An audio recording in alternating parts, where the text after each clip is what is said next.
हर हर महादेव दोस्तों, मैं कंचन अनोखा गार्डन में आपका स्वागत करती हूँ। और आज मैं दिखा रही हूँ बरबटी का प्लांट। और इसमें देखिए कितना सारा फ्रूटिंग हुआ है।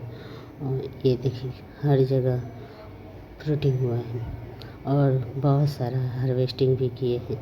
ये देखिए जहाँ भी होता है गुच्छों की तरह फरता है और इसमें बहुत सारा फ्लावरिंग भी हुआ है। और ये एक पत्ता थोड़ा सा मुरझा गया है पानी की कमी की वजह से। और ये देखिए सब्जी का जो कैरेट आता है उसमें भी लगा दिए तो उसमें भी फ्रूटिंग हो रहा है। ये बहुत ही इजी टू ग्रो सब्जी है, इसको जैसे भी लगाइए। इसमें थोड़ा कीड़ा का अटैक होता है पर अभी तो नहीं हुआ है।